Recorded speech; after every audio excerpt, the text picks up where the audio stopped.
Hello students, so today I am going to start the next topic of this chapter. So you see, that is your definition of wind.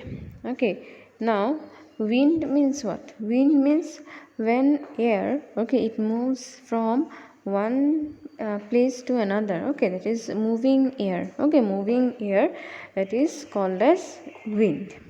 Okay, so here's the air when it moves, it's called your wind. Okay, that means when it is in motion. Okay, when air is in a state of motion, when air moves, okay, moving air, that is called as your wind. Okay, now generally what happens, air it blows from, okay, a high pressure region towards a low pressure region. Okay, and we know that high pressure is prevail in those places where temperature is low. Okay, that means low temperature, those areas where temperature is low, their pressure will be high. Okay, high pressure, and in those areas where temperature is high, okay, pressure will be low. Okay, so air it moves from high pressure towards a low pressure region. Okay, that is called your wind. Now air movement, okay, or wind, these are of basically two types. Okay, first is a horizontal wind and then is a vertical wind. Okay, horizontal means when air it moves parallel like this. Okay, from a place of high pressure towards a place of low pressure. Okay, that is horizontal parallel movement of air, that is called a horizontal wind. Okay, next is your vertical wind. Vertical wind means when air it moves up or down. Okay, suppose warm air. Okay, warm air it is light. It's light in weight, and therefore warm air we all know that it rises what? In upward direction. Warm air is not it, because the warm air is light. Yes. Now this is one upward movement. Okay, vertical movement. And again cold air. Okay, cold air it is heavy. Yes, and that is why it moves downward. Okay, so these two are vertical wind. Okay, vertical movement of air, that is called vertical wind. Okay, so next you see factors of origin and movement of wind. Okay, now you see wind depends on temperature difference of the atmosphere. Okay, the air movement takes place from a relatively high pressure region to a low pressure region. Okay, then you see what is said here, that means because of temperature difference. Okay, temperature difference means those places which have a high temperature. Okay, high temperature, those places the pressure will be low. Yes, now again in those places where temperature is low, okay, low temperature, the pressure will be high. Okay, so because of these differences in pressure, okay, caused by temperature difference, air it moves from a high pressure region towards a low pressure region. Okay, so that is basically the origin of wind. Okay, now you see in the equatorial region, okay, in the equatorial region we know that the sun rays they fall in a perpendicular direct straight, isn't it? And that is why the equatorial region it is the temperature is high.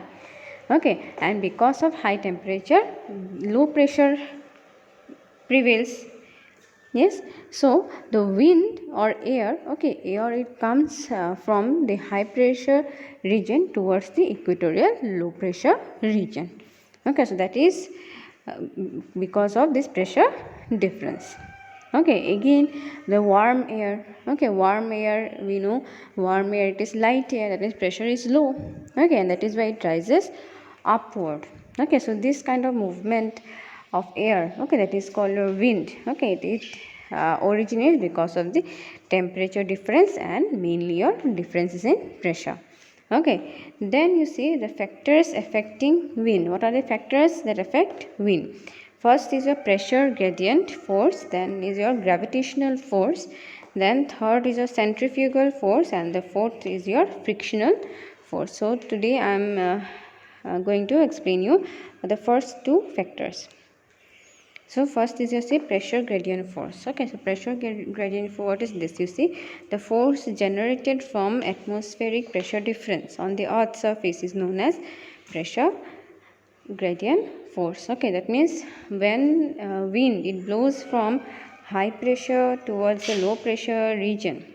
Okay, the force that is generated on the earth because of this movement of wind, okay, that is called your pressure gradient. Okay, pressure gradient force. Then the rate of atmospheric pressure difference between two places is called the pressure gradient. Okay, now if the pressure difference, okay, the difference in pressure it is high, then the movement of wind, okay, the speed, the velocity of wind will be very high. Okay, with the pressure difference, now pressure is measured in MB. Okay, suppose I'm just giving an example. High pressure, suppose 1000 MB. Okay, and low pressure, suppose around 720 MB. In the textbook you will get in detail about pressure gradient. One picture is there, you can go through. So if the pressure, if this difference okay, be high pressure and low pressure, if this difference is more than the velocity, that means the speed, okay, the speed of wind, it will be higher. Okay, and if this difference is low, then movement of air or wind, it will be very less, or no movement will take place. Okay, so that is basically your pressure gradient force. Okay, now there is one term that is called your isobars. Okay, now isobars are what? Iso means equal. Okay, isobar, you will get in the textbook isobar. Now what are these isobar? Iso, this word iso means your same or equal. Okay, now isobars are basically lines. Okay, these are drawn to join those places where the pressure, okay, air pressure, it is almost same or equal. Okay, so where your this pressure gradient will be very low. Okay, there isobars are basically used. Then the second factor is your gravitational force. Okay, now because of gravitational force also, okay, your movement of air take place. Okay, now you see the atmosphere. Okay, the atmosphere, it is what it is basically an envelope of gaseous layer, isn't it? That envelopes the earth. Yes, now this atmosphere, it is attached, okay, to the earth because of this gravitational force. Okay, because of the presence of earth's gravity, the atmosphere, it is attached towards the earth. Okay, now as we move upward, okay, upward, what happens? We know that the air pressure, it decreases with increasing altitude, isn't it? So here is the gravitational force which is pulling the air decreases with increasing altitude.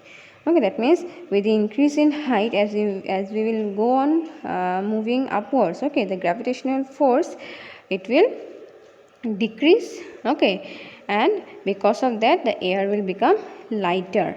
Okay, the air will become light, and therefore the pressure will be also low. Okay, so in this way a vertical movement it appears. Okay, because in the upper there is low pressure. Yes, as we move upward, there an area, a low pressure will be formed because air is light. Okay, and at low altitudinal areas pressure will be high. Okay, so movement will take place in this way. Okay, from high pressure towards low pressure. Yes, that is because of this gravitational force, this kind of vertical, okay, movement it take place. Yes, so these are the two forces. In the next class I will discuss the rest two factors.